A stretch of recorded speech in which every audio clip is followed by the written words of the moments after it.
Good people, welcome back to Global Happenings. Today, the game is seriously on right now, and I tell you the truth that none of the political parties are leaving any stone unturned. Remember, Peter Obi seems to be invading nooks and crannies of all the cities in Nigeria, and especially the southern part has been taken over. So now, intention is to see how they can up their game and invade the greater number of southern communities and city. But right now, there is serious media war against them, and they are not also relenting in their effort. Talking about the media person of Peter Obi is not relenting in responding to some of the things that have come up against them. Now, the latest is the fact that there had been widespread rumor about Peter Obi ejecting Northerners from markets when he was the governor of Anambra State. And the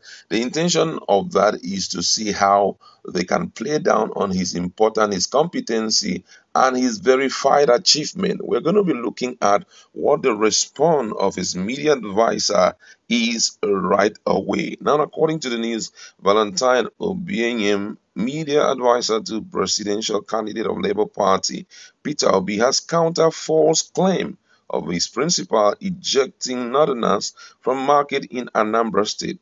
Reacting to the claim, which has been fact checked by some notable news platform and found to be false, Obianyem disclosed that it was made by a faceless group. The statement read thus: He said, Our attention was brought to the above campaign of calumny launched by some faceless group. Is it by coincidence that it came when we were reliably informed that some political parties have charged their political office holders to hire people to relentlessly attack Obi and falsehood on all available social media platforms? The false writer said that after the killing of Northerners on the 21st and 22nd of March 2006, before Peter Obi became the governor, his reaction came in the form of a statement, namely, you people should tell your people to stop killing our people in the north. This is complete falsehood. If Obi made that statement, it would have been lavishly published by the media. Would the author show us the link where the statement was published? The false writer said Obi requested the DSS to remove Hausa traders near his house. He wrote that the Hausa man was invited by an Igbo barman to attack, attract more customers. The truth is that there were no barmen at all. The person that was removed by the estate security on their own was a woman selling articles like biscuit because she also supplied drugs to bad boys. As I write, the soya seller is still there. Obi is desirous of becoming the president, and he has been going around telling people the problem of the country and how he hopes to solve them.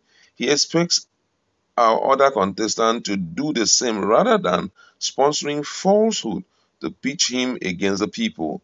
During his tour of the North, Obi, for example, made it clear that expanse of land in the North for agricultural purposes is a great gift to Nigeria, which, if properly managed, will be able to feed the nation and be used for exports. Wow. Now, I was expecting this to happen because already there are proofs everywhere that if you allow these people, they will go very far. Talking about the supporters of Peter Obi. But right now we are looking at the issue of media attack or media people entering media space with falsehood about Peter Obi. If this does not succeed, the next thing we will see will be the supporters will be walking and even living at risk. Yes, that's the next thing we're going to see. And that is why it is needful for Peter Obi to shelve his simplicity and start going around with security because this thing that seems to be a child's play has gone very far. we've already started seeing a lot of sarcastic statement on the media, and we've started also seeing some moves. This one is not media related, but moves that certain people have decided to adopt, to see how they can quench the love of the people for Peter Obi. We saw one recently where they put his campaign poster on prayer mat in the mosque, and that is totally against the religion of the mosque. Sorry, the religion of Islam. It's totally wrong to do that. Anything that is like picture or face of a person on a cloth or on the mask or even on mosque is totally wrong for them. You understand? They prohibit such. So certain people, according to the info we've had, is that they're trying to make use of that so that they can pitch the knot against Peter Obi. So right now they need to be what I call re-strategizing right now. They need to re-strategize, adopt new style, possibly carry out advocacy meetings. How do they call it? Entry level meetings, community entry level meetings with the imams, with emirs, and all of that. Do adequate consultation, and then go in. It shouldn't just be a street thing whereby people stand on the road and try to campaign people or talk to people to follow Peter Obi. That may not really get the required and convince move or change that is expected. So, ideal thing to do is entry community entry points should be visited.